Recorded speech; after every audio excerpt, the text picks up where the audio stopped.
Welcome in, everybody. It is the FantasyPros Dynasty Discord talk with myself, Scott Bogman, and Pat Fitzmaurice. We are here every single Tuesday at 5 p.m. Eastern to answer your Dynasty questions. We have people in the crowd. Some are asking questions in the chat. Some are invited to come up and speak with us.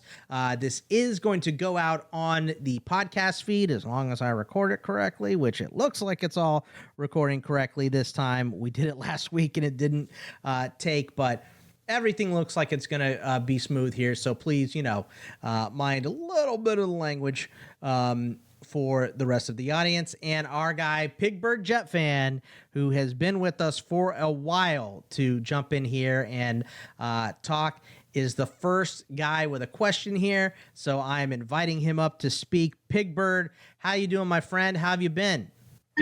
I'm doing well. How are you? Doing great. What do you got for us today? So I realize you may limit us to one question, so I have one question with 46 separate parts. Okay, your dissertation.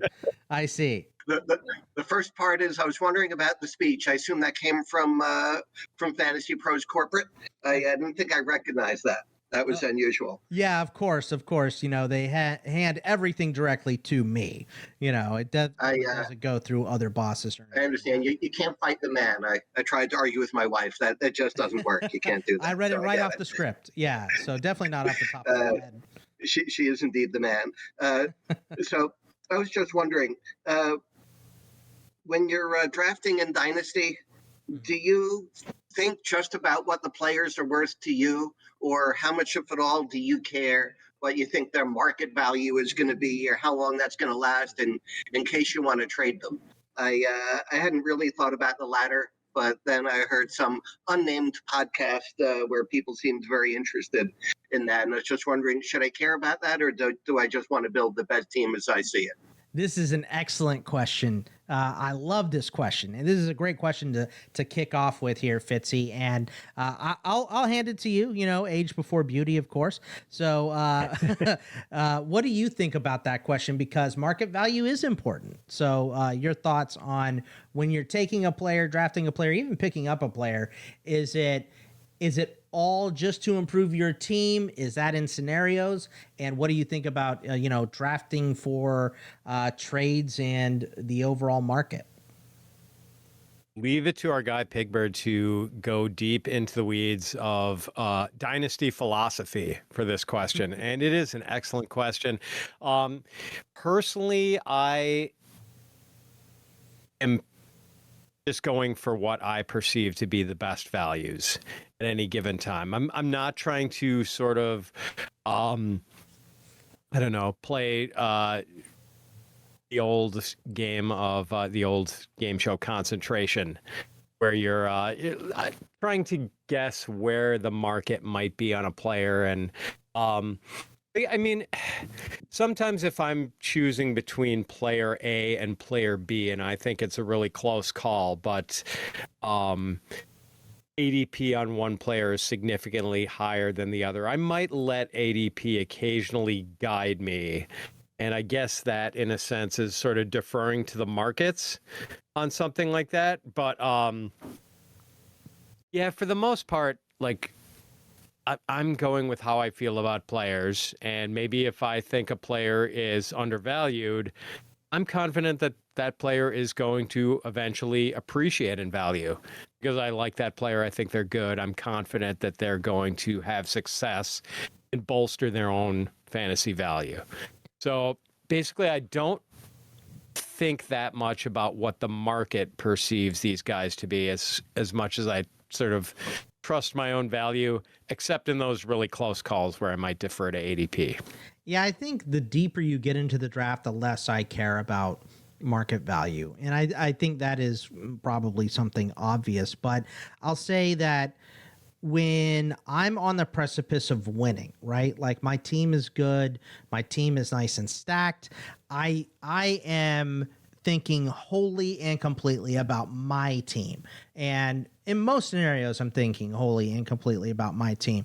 The one time where I do take into account for market value is if let's say I'm in a super flex league and I have 3 really good quarterbacks, right? But I have pick 3 this year, right? So I know it's most likely to go, Caleb Williams, Marvin Harrison, and then I'm between, neighbors who maybe fits my team better, but I know that I can trade, this pick and get Amon-Ra St. Brown. I have Amon-Ra St. Brown like 2 spots ahead of Malik Neighbors. Maybe the person is, kind of trying to hold out something, thinking that they can get their player later. I'll take Jaden Daniels knowing that guy wants him because I know he'll trade me Amon-Ra St. Brown because I got his guy. That is when market value comes into place. Most of the time it's a setup thing that you already have. Maybe it's, a line in the sand in a draft that says, okay, the last pick here it has to be Bowers or Odunze. So I know I'm picking last out of this group. I'll just take whoever falls. We had this conversation a little bit specifically in last week's version of this with Jonathan Brooks, Fitzy, because we were surprised that Brooks went ahead of Bowers and Neighbors, I believe it was, in a couple of drafts. And it's not that Brooks isn't good, but we were surprised that the desperation would make someone take Brooks over these sounded players. So, or maybe it was Odunze. I can't remember who it was, but it was Bowers and somebody else that Brooks we had seen gone ahead of. So, and that person is definitely only thinking about their team. They do not care about market value at all. They know they need a running back, and that's it. So, I think in most scenarios, I'm only thinking about my team selfishly, as I think most people should. Another reason why I don't like trade voting. I think for most leagues, especially dynasty leagues, you should have a commissioner that you trust is going to make the right decision. If a trade is going to make the league worse, and it is because of collusion, that's really the only trade. Everybody else is free to do with their team what they please. Even if you think it's a bad trade, I don't want you voting it down because you think I'm getting a good value, because I could be getting the good value, or I could be giving the good value in the next trade, and you're going to vote it down for that guy too. I don't think that's really fair. So I think this question goes a lot of different ways philosophically. So, Pigbird, excellent question to kick us off here. I love it. There's only a couple people in the audience as of right now. You got another one for us? That one was pretty solid. Why, thank you. I do crave positive reinforcement. I do have another one. I was doing a mock draft for the Dynasty format on the FantasyPros website just the other day. I'm sure you're familiar with some of the other degenerates that are always around, always mocking one way or the other. So it's the first one I've really done this year, and definitely the first one I've ever done for Dynasty. It was in a super flex format, and I couldn't for the life of me figure out why no one else was taking 2 QBs. I ended up with like 5. And the first time I've ever gotten where the best grade that I got was the same as the worst grade. Everybody uniformly gave me an F. Isn't 5 quarterbacks in Superflex good? I mean, don't people trade? I mean, aren't I sitting there with like the only guy with water in the desert? I don't understand what happened. Please help me. Yeah, I think that was probably more based on the players that you passed. I think that you probably got a bad grade because of passing on other players. I can't imagine another reason, right, Fitzy?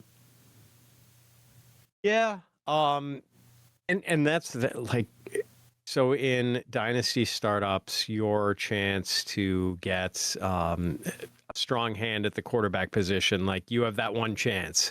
And if you don't get it, like it's always hard to trade for good quarterbacks in dynasty because you have to give up a king's ransom basically to trade for an established quarterback.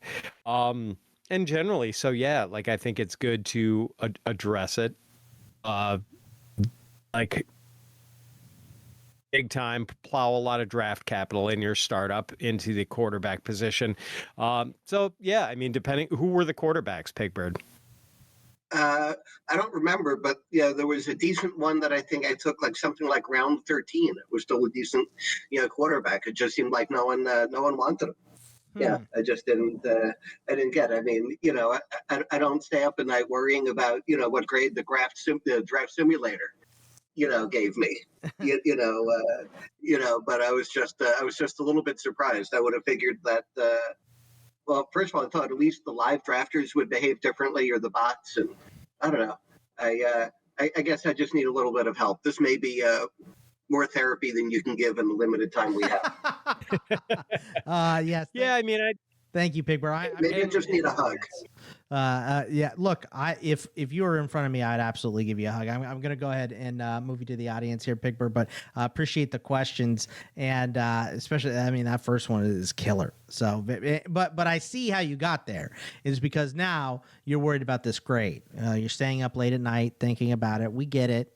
It all makes sense, but you're going to be fine. But I think in general, you want the quarterbacks. They are they're the pillars of Superflex. You have to have them. There's a limited amount of them, and even when the good ones get hurt, the backups are never putting up the same amount of points in general. Maybe there's outliers here or there, but in general, you're going to take a step back, even if you handcuff, which isn't the case all the time for running backs.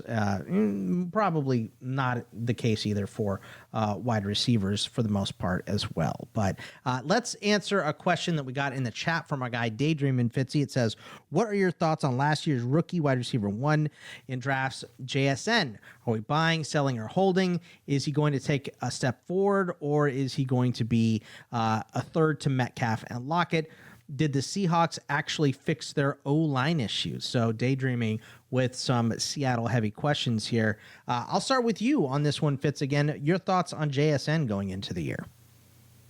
Boy, yeah, I don't know how closely I would tie my appraisal of JSN to the state of the Seattle offensive line. I still don't think it's great, at least in the interior. I think they're okay with Charles Cross at left tackle and maybe who's the right tackle? Lucas Abraham. Yeah. So tackles are Abraham Lucas. Sorry, my bad. Not great on the inside, but I just think, I don't know about you, Boggs, but I feel like right now is just not the time to trade JSN, because I think the value is depreciated since a year ago when everyone was really excited about him. And I don't know, I just kind of felt like he was a little bit underused and misused last year, sort of. They really put the training wheels on JSN last year, like not a heavy target load early on, and the targets he was getting were within like 5 yards of the line of scrimmage. So these were not high value targets either. Tyler Lockett gets a year older. He's still there, obviously, so maybe that does limit the target ceiling somewhat for JSN this year, but I do think the future is still pretty bright. This is a dude who had a 1,600-yard season at OSU as a sophomore. Like, this guy's I'm still believing in the talent, so right now I'm just holding and not selling. Yeah, it's I'm with you, Fitz. I don't think you can sell now. I know a lot of people are excited because Grubb comes over from Washington to be the OC here, and we saw what happened with Michael Penix back there with all those 3 great wide receivers, and you think, hey, why couldn't we come in and do this in the NFL? Well, Geno kind of took a step back a little bit last year.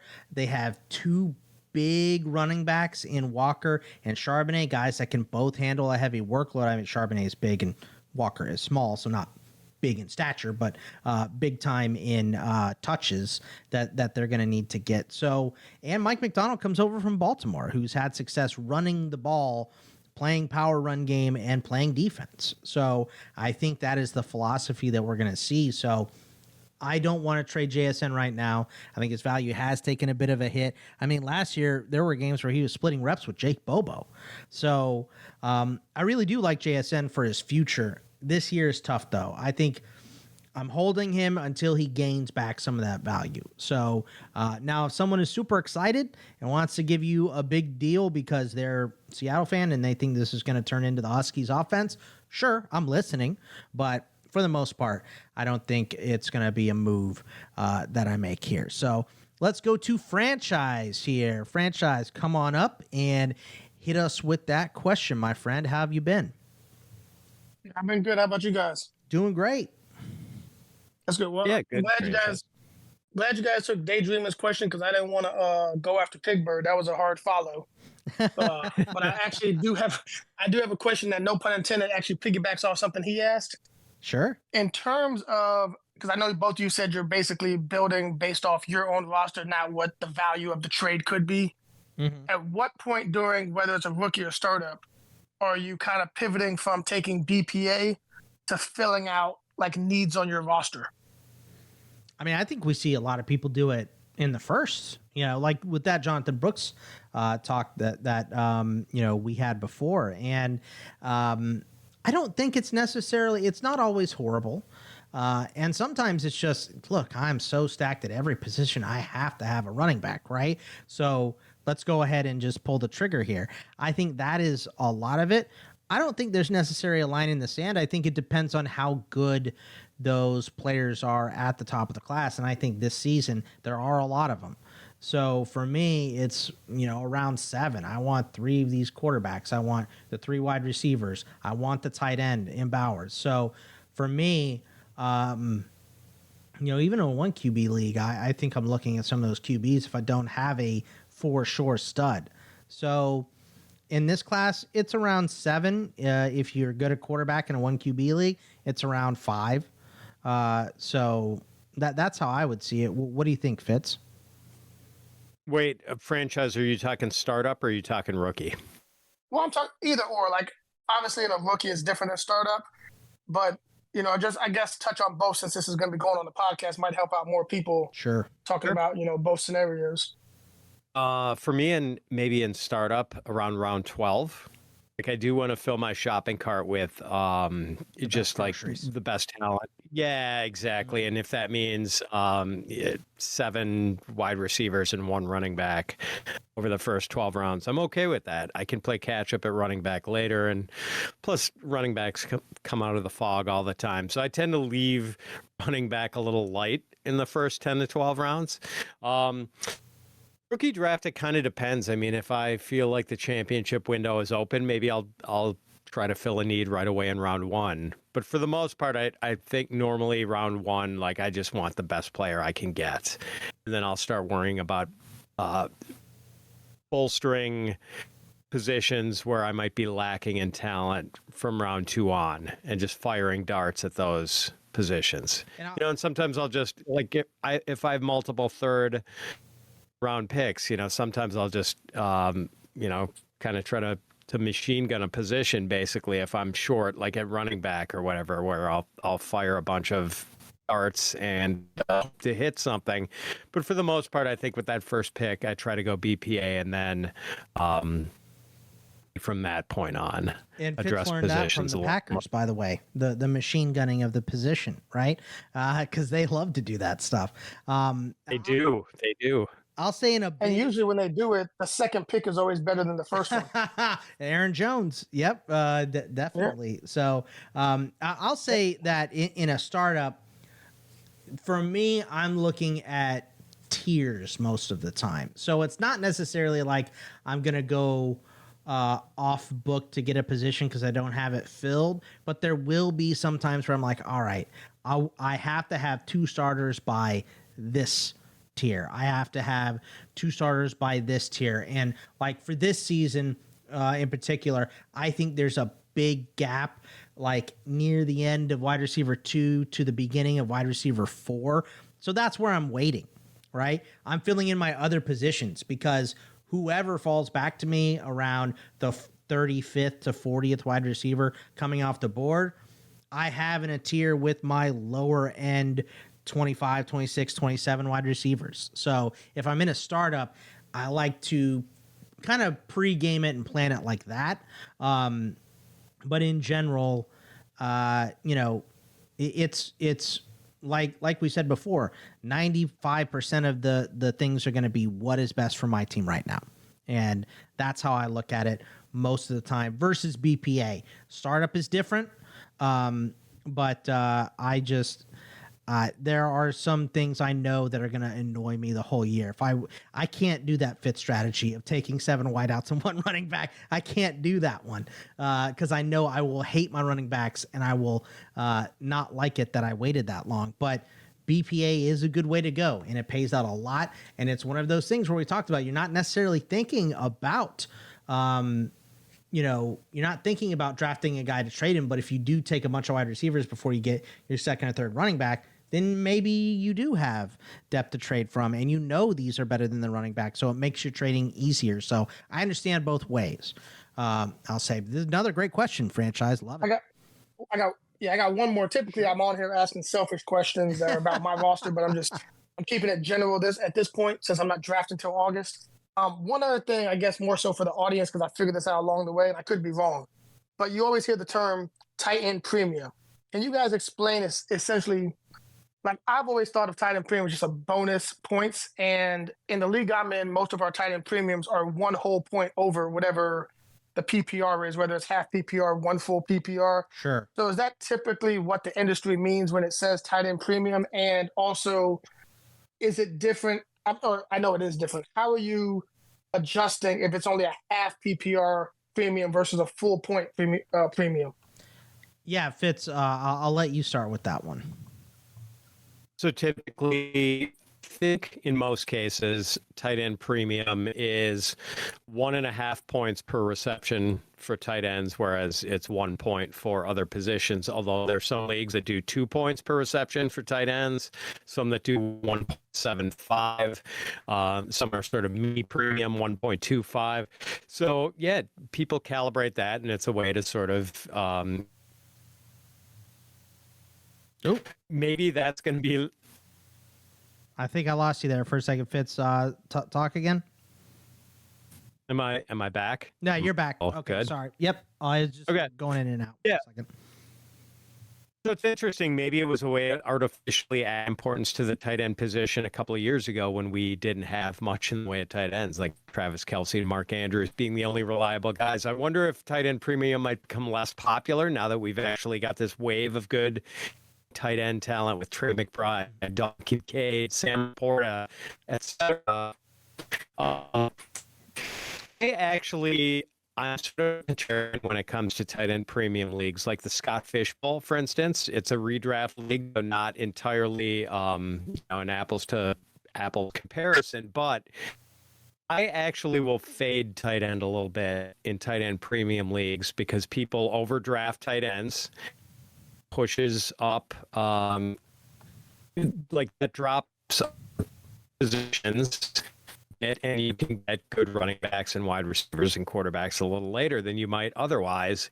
So while other people are sort of reaching for top tight ends or what they perceive to be top tight ends, I'll maybe lay off a little bit and just try to bargain hunt at tight end and take advantage of the values you're getting at wide receiver with everyone reaching for tight ends. Yeah, and Fitz, you might want to just leave and come back real quick because I think your internet is coming in and out a little bit. You sound fine, but the internet sounds like it's a little crackly. But I'll answer this question. We'll go to Buck's question as you do that. Yeah, look, tight end premium, like Fitz said, is you add points per reception for tight ends. But I think Fitz had it right too in that it seems like a thing to do a couple years ago, because now how I see it is that most leagues are 10-man. And I see 11 tight ends that are fine to roster on your team. Other than that, you're getting a little more wishy-washy down the line here. But I mean, in the top tier, you have guys like Laporta and McBride and Bowers. And then, if you want, you can put some of the old guys in there, depending on your strategy and how long you want to wait on these tight ends. But I mean, Hawkinson, he's going into the year hurt. He would be in that tier if he wasn't hurt, though. Kincaid, now we have Pitts with a real offense coming in, and Njoku finally broke out. Kelce is still playing. So to me, maybe it puts a little more emphasis on tight end, but I think with the tight ends here, unless you're playing in a 16-man, you're probably all good waiting either way. So appreciate the questions, Franchise. You're the man. Franchise comes and hangs out with us all the time. Whenever we do these, he's always around. So we always appreciate your questions and all that good stuff. Appreciate you, Franchise. Let's talk Buck's question here. He says, grade my trades. I've had in a 14-team Superflex. Trade 1 is he gives Rodgers to get Najee and Kendre. Let's start with that one. Fitzy, what do you think of that one? Giving Rodgers, getting Najee and Kendre. Yeah, like we're probably looking at one more year for Aaron Rodgers, and it's going to be in an offense that is not going to be in a lot of shootouts because the Jets have such a good defense, and the Jets are probably going to play at a glacial pace on offense, as they always do in any Aaron Rodgers offense. So I like it just to get anything for it, and I really like the second deal. What do you feel about that one? Yeah, it's give Geno and get 112. Give Geno 112 and get Tyreek. And I hope by trading both these QBs that you have. Oh, okay. Here it says. Oh, I wasn't reading ahead. Not much. This leaves my QB2 is Minshew, Jimmy G, or Pickett. Yeesh. Wide receivers now: Olave, Nico, Tyreek, Curtis Samuel, Godwin. Running backs are Monty and Najee. It seems like you're trading aging assets to help rebuild this team. So I love both these trades in that scenario. I may try to flip Tyreek now. Because if you don't have two good QBs, I don't know if you're winning. So, it's a 14-teamer. Yeah. Okay. So a better shot for sure. But if I can flip Tyreek and now get one of those, would you flip Tyreek in a super flex to get like the pick that would secure you Drake May? What do you think, Fitz? in a 14-teamer where quarterbacks are so precious, man. But look, I get the Geno thing because he's a 33-year-old quarterback who's had one good professional season. Yeah, that's it. And whereas Tyreek is arguably the best wide receiver playing right now. So, I get that one. Would I try to flip Tyreek? I don't know. It depends. That just shows what the market is in a 14-team Superflex league that someone is willing to give up Tyreek Hill for Geno Smith. Yeah. So, might be difficult to get a satisfying return on Tyreek Hill. All right, let's go to Royce DeRuler. Royce, come on up and hit us with your question, my friend. I always love these. These are always so much fun. Get to talk to everybody, get different perspectives, get some new questions. So, what do you got for us, Royce? Hey, what's up, fellas? I got two questions. First one's for Boggs. I'm in a lot of leagues where it's offense and IDP. Usually, start 2 DL, maybe start 2, maybe 3 linebackers, 2 DBs, and then maybe 1 or 2 IDP flexes. Mm-hmm. I'm wondering about the replacement value for linebackers and DBs specifically. There's been times where I get trade offers to let go of someone who I know is a decently ranked player, let's say Trayvon Walker, or maybe even a little bit higher than that. So I'm curious as to if I can just backfill that production on the waiver wire with IDP rosters that low, or if maybe I'm undervaluing that asset. So I want to hear your thoughts. No, you absolutely can, especially with defensive backs. Like defensive backs, there are a million replacements. There's always a corner that's going to get a bunch of tackles. Even if it's a guy in a spot start, that guy's going to get picked on. He's going to have more tackle opportunities. Rookie CBs, right, which there are a ton of them in this class. The only thing holding them back is getting on the field. If they're on the field, they are going to get thrown at. It's the rookie cornerback rule. So specifically with defensive backs, they are easily replaceable. So there's not many scenarios where I'm trading for a defensive back. It'd have to be a high-end safety that is getting a bunch of tackles, an Antoine Winfield type. So play it in the box too. Exactly. Yeah. A guy that's going to rack up some tackles. So in terms of Trayvon Walker and the edge rushers, I mean, that spot is the most rotated in the NFL. So a lot of the times it's going to be a swing and a miss. You know, they're much harder. They are the tight ends of the defense, right?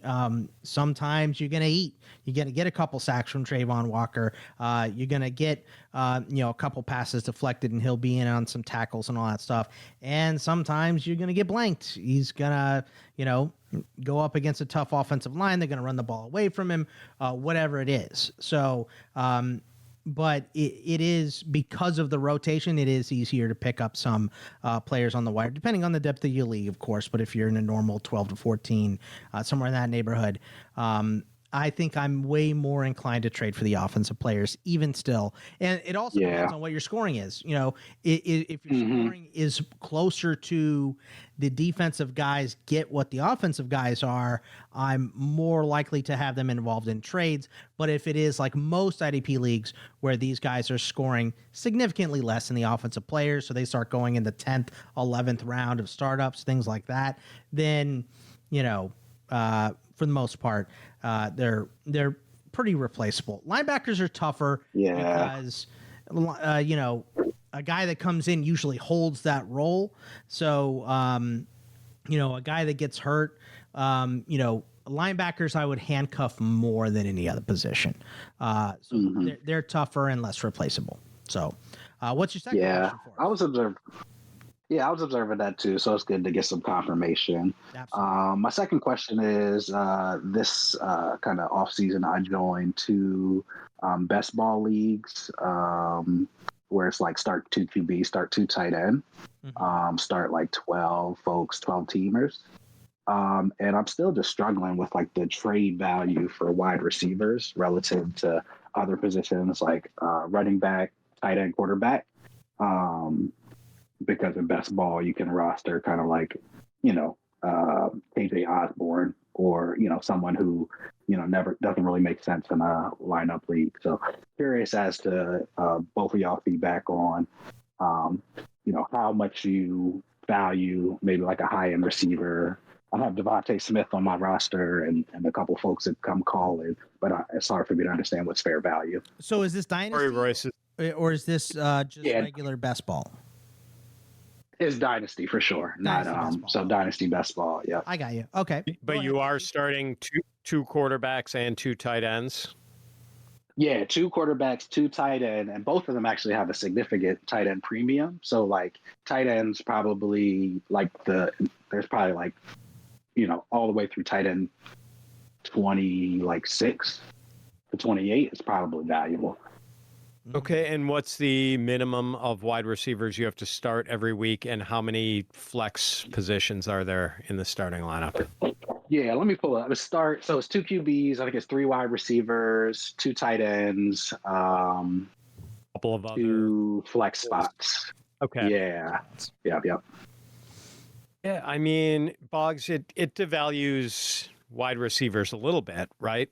I mean, with the 2 tight ends and the tight end premium, like that does really amp up the importance of tight end. And whereas I was telling franchise that I would maybe fade tight ends a little bit in conventional tight end premium leagues where you start 1. In that league, boy, I would not be fading tight ends if it's start 2 and premium. So at that point, I would maybe invest at least 1 early pick in a tight end and pay a little less attention to wide receivers. But I don't know. With me in Dynasty, like it's always running back that gets sacrificed first. They last the amount of time. So exactly. I understand that. I will say this, that the wide receiver is deep this year. So in a league like this specifically, I am not worried about, it is an arms race because it's that deep. So you definitely still have to take them early, but I'm not like, my third wide receiver, I can pick off the scrap heap and be okay, with a couple of those options. Because if you get down to like an old guy like Hopkins or, a bounce back like Jahan Dotson or Jameson Williams, who the Lions still like, you can get late. You know what I mean? And these are guys that I have ranked all post 50 in my Yeah, for dynasty sure. rankings. So for a league of that type, Royce, I for sure agree with Fitz, where I'm taking the QBs and the tight ends first. I want an early wide receiver. Running back probably slips in this scenario more even than wide receiver because those guys don't last as long. But for the most part, I definitely want to get to those other positions first over wide receiver. So appreciate the questions, Royce. Thank you, man. Yeah, thanks, fellas. Appreciate y'all. You got it. Thanks, See you Royce. later. Did we have another question from the chat that we need to get to first, Fitzy? We did have a quick one. I believe it was about, hold on, let me just find it. Oh, it was about Xavier Legette and our take on him. Daydreamin was asked, is Legette undervalued? He's going mid to late second round in a lot of rookie drafts. What are your thoughts on him as a prospect relative to where he's going in drafts? I know. How do you feel about that? You're probably not the biggest fan of him, are you, Fitzy? Am I remembering this correctly about Legette? It's funny. I actually just took him in a rookie draft. Really? Okay. Must be Yeah, mistaken. this is my fourth or fifth. Well, I mean, he is a sort of, it's a confounding prospect profile with him because he did nothing in his first 4 years of college football. I don't think he had more than 175 receiving yards any season. Then absolutely went nuclear in his final season. And he's this crazy physical specimen, 221 pounds, I believe, and ran what was his time, Boggs? Like 4.4 something. It was fast. Yeah. Yeah, so like he relative athletic score of in the high 9s on a 10-point scale, grade 40 time and speed score where you calculate 40 time based on weight. So plus the Panthers traded up into the first round to get him. He's interesting. I think the range of outcomes is extremely wide for him. Yes. I could see him being a colossal bust, or I could see him, turning into a really high quality, wide receiver 2 type. I don't know if I see wide receiver 1 upside there, but he could be a top 20, top 25 wideout. Yeah, you got to kind of Occam's razor it, right? You got to, what is the most likely outcome for Xavier Legette? And it is a wide receiver 2 in his offense, I think, which, a wide receiver 1 would put him probably in that high bumping up against a wide receiver 1 in fantasy range. But he's going to be a big playmaker. I think Deontay and Adam Thielen are your underneath guys, and then your field stretchers are the guys that they drafted, Legette and Jatavian Sanders down the field eventually, and Jonathan Brooks is going to be catching the ball in the backfield. So I like Legette, but I think where he's going in your drafts is probably where he needs to go. I believe for single QB leagues, I have him ranked at 21, right in that range. So, I think he's in a good spot. The opportunity is there. The talent was great last year, but as Fitz said, not that long of a track record. I don't care as much about that because I'm more about what have you done for me lately? I see people going back to Bo Nix at Auburn. I was like, why do we care what he did 4 years ago? I don't care anything about what Bo Nix did at Auburn. What did he do at Oregon? Where was he the last couple seasons and how good was it? That's what I care about. But when you underperform for 3 years and then have one good one, I get it. People kind of put the brakes on and raise an eyebrow at it. So, but I think he's going probably appropriately where he has been going in the drafts that you've seen him. Moody, we're going to bring you on up here for a question. What do you got for us, Moody? Thanks, guys. Can you hear me? Gotcha. Yep. Yeah, what's up, Moody? Hey, thanks for having me on. Hey, I'm just wondering, in Dynasty or looking at rookie drafts, what are the types of traits that you guys try to focus on for running backs and wide receivers, and to try to tease out, maybe your favorite guy and in those tiers? I don't know. I hear a lot of people talk about route running to create separation for wide receivers, and then maybe contact balance for running backs. what are those types of traits you guys look for to find your favorite guys in the draft? And, like Thor goes crazy with, his tape grinding and Debro too. So I try to listen to those guys and see, like, take away what their main points are from prospects, and then like try to pick my guys based on their tape analysis. So kind of wondering what your process is for that, and then what traits you look for. Fitzy? Man, I do not know that I have a single set that I look at for everyone, Moody. Like it's really like case by case, because you look at a guy like Malachi Corley, who's an entirely different species from some of these other wide receiver prospects. Like he is a catch and run guy who could be, and Thor will cluck his tongue at anyone who compares Malachi Corley to Deebo Samuel. And I agree, it's not a perfect comp, but we're talking about a guy who would ideally, if he pans out, make his living in the same sort of way, short area catch and run guy, and maybe Thor's comp to Amari Rogers is more germane in this instance. But like, so it's not that. I mean, it's some combination of like physical traits and the resume they put together in college, basically. Like, I think it boils down to those two things. And like, Xavier Legette, who we were just talking about, has got this very confusing resume because he did nothing for 4 years and then smashed in year 5. But we like the physical traits, and that's maybe a reason why I'm willing to give him a chance, whereas just looking at the production profile in college, I'd be pretty skeptical, quite honestly. So, and then running back, sort of the same thing. I guess maybe that more so than with the wide receivers.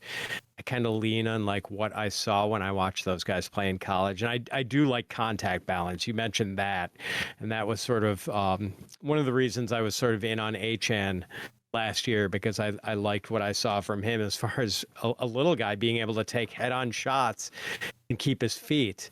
And, you don't see that with a lot of guys. Like, I think that's maybe an underrated trait for running backs. But there's still a lot of it is just some combination of athletic traits and what you see on film. Like, Trey Benson wasn't crazy about, like, I didn't fall in love with him watching Florida State games the last couple of years. But man, like, the size and speed combination is fantastic. And Very Blake productive Corum too. Yeah. Right.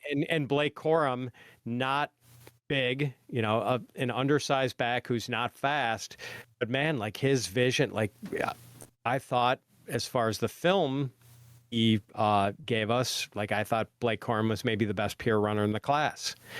So it's different. It is case by case for sure, but I guess ultimately for all those prospects, it's some combination of like what they did in college and what their athletic profile is. Yeah, for wide receivers, it's, I think you really need to separate them by the type, because not all wide receivers are the same. Are they playing outside?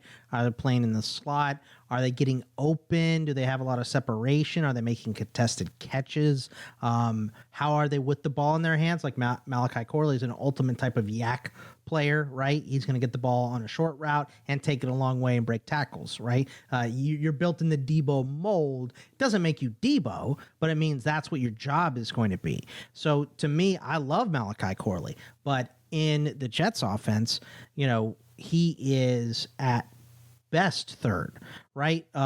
It's Breece Hall is 1, and it's Garrett Wilson, and now it's some combo of Mike Williams and Malachi Corley in the tight end and a backup running. It's like everybody else. So, when you're breaking it down for fantasy, it's what does this guy do? How does he fit in this system that he went to?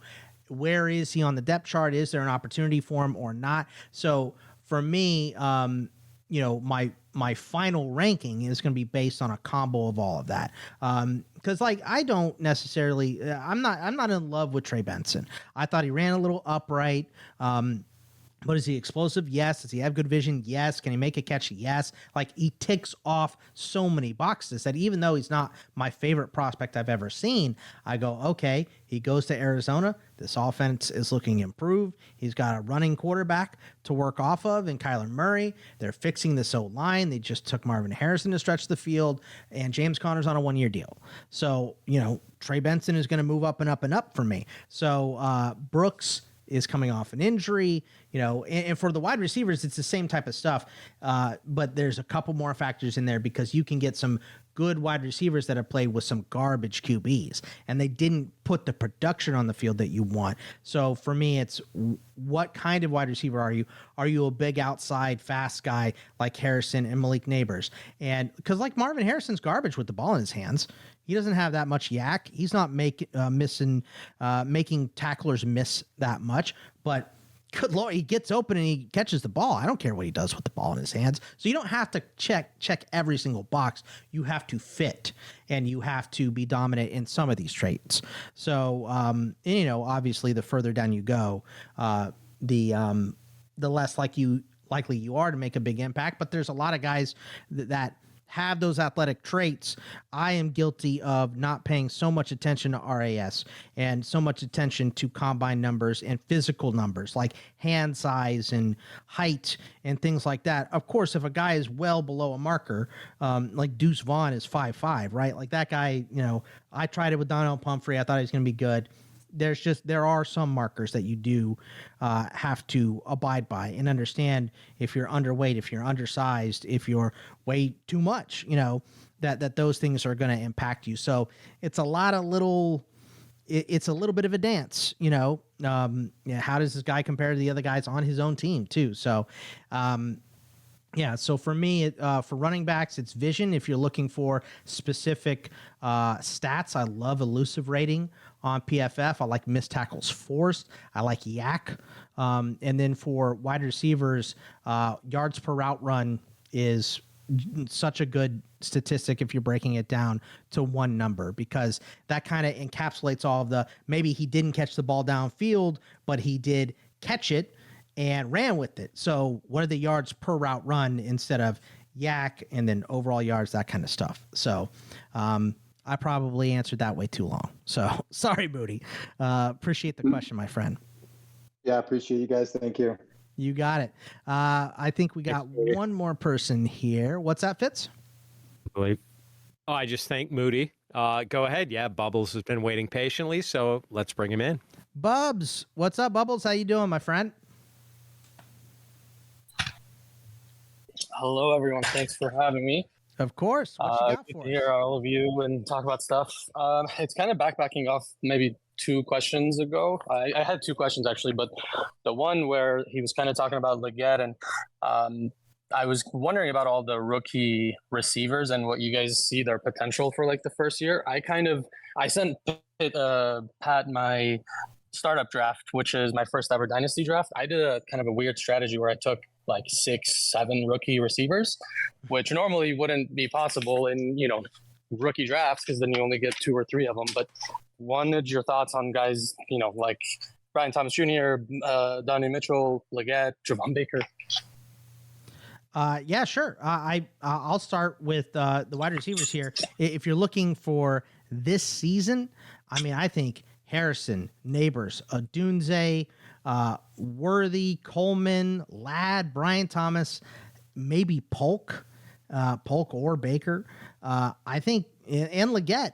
So that's 9-10 wide receivers that could end up being wide receiver 1 this year. As early as this year. That's what you guys do see a potential for that. And so my main question was, if I'm lacking on the running back side, I have Diggs, who I was thinking about trading. What do you look to get for Diggs? I'm somebody, I guess maybe like last year's Pacheco or something like that. Who are your, I guess, running back buy targets? What do you think about that one, Fitzy?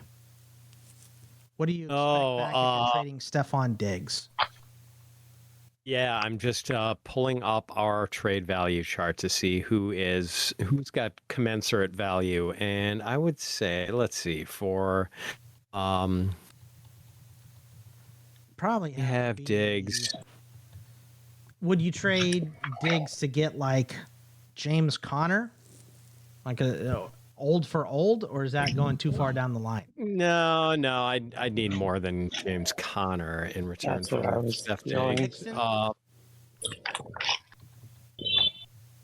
Yeah, Mixon that's an interesting one. Let's see, a value of 34. So we have guys with the approximate value of Steph Diggs are interesting. Zamir White, Alvin Kamara, Javonte Williams, Jalen Warren, David Montgomery, Tony Pollard. Those guys are all in the ballpark.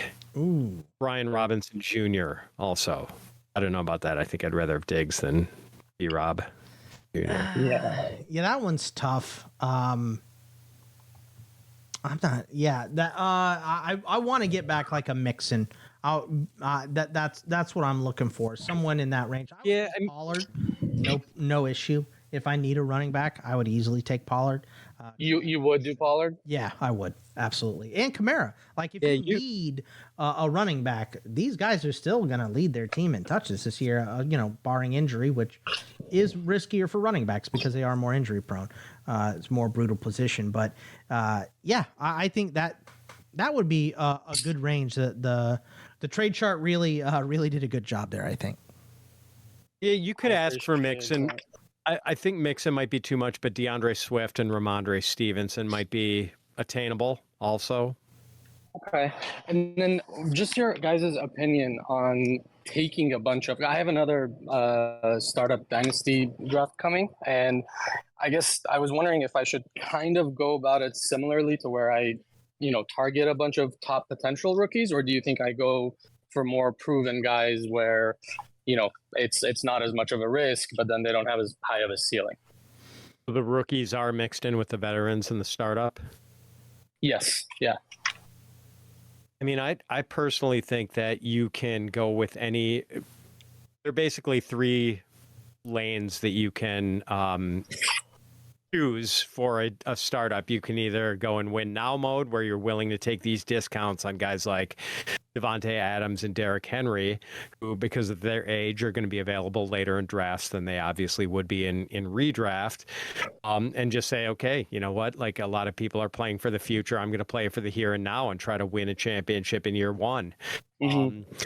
Or you can do basically a win in year 2 or 3 mode, where you're, paying homage to the youth for sure, and focusing on youth, but also just trying to find value and get good young players and not, be too, I don't know. Well, and I guess the third option would be the productive struggle, where you are going all in on youth and really ignoring anyone over about age 27. And just loading up on young potential guys. And in the later rounds, you're bypassing, say, James Conner or guys like Xavier Legette. Rather than get an older veteran who might be able to help you win now, you're just wishing upon a star with the younger guys. Just take a shot. I got you. Yeah, so it's and generally I fall into that in startups. I like to go for that win in year 2, win in year 3 mode. I've done a couple win now dynasty startups. I've done a couple where I'm all in for the productive struggle right away, but generally I like to go for that win in year 2, win in year 3. I'm kind of with you, and so just to tie for my last question, on my current one that you kind of actually saw my roster, would you wait till the start of the season to trade Diggs, where people maybe see some of his production? Because my league mates are just, I don't want to cuss, but they are talking him way down. They're thinking that he's basically going to be the 3rd or 4th target on the team. Yeah. Would you wait? You have to. Yeah. I mean, because you can float him out there, and look, all it takes is one guy that likes him. Right? And just like the NFL draft, all it takes is one team to like you, right? That's it. So to be drafted high. So Yeah. you still dangle him, right? Still offer him out there. But if everyone is, he's washed, he's been traded too many times, he was bad in the back half last year, blah, blah, blah, you're not getting anything back for him. So there's no point in trading him. You don't trade just to trade. You trade to acquire value. So I appreciate you guys. yeah. So absolutely wait till the season starts if you can't get a deal done that you like, and let him be productive for a couple weeks. Couple injuries happen, and now all of a sudden his value shoots way further than what we thought. And especially if it's in that first 2 to 3 week window, if he's putting up big numbers, now I'm really trying to move him. So because his value is probably more than what it actually should be. So that's what I would do with that one, Bubbled. So appreciate you coming on, my friend. Thank you guys so much. Good question. Thank you. Have a good day, guys. Thanks, man. You too. We're going to go ahead and wrap up the recording now. So we appreciate you all for hanging out and asking us some Dynasty questions. And for all of you listening in the audience too, appreciate you guys listening. Remember, you can follow us on the Twitter at Bogman Sports for myself, at Fitz_FF on the Twitter machine for Fitzy, and check out the Dynasty Pod. Ryan Wormley is there with us, and this week we are doing sleeper values, right? So undervalued players that are, I believe, Fitz, you set the parameter at below the 100 ECR, correct? I believe so. Top 100 in super flex. Anything below. So we're gonna do a little deep dive in here. So check out that one this week, and we'll be back here on the Fantasy Pros Discord at 5 p.m. Eastern next week to answer more of your questions. So we will see you guys then. Take it easy, everybody. Thanks for listening to the Fantasy Pros Dynasty Football Podcast. If you love the show, the best free way to support us is by leaving a positive review on Apple Podcasts or Spotify. Follow us on X, Instagram, and TikTok at Fantasy Pros, and subscribe to our YouTube channel at youtube.com/fantasypros.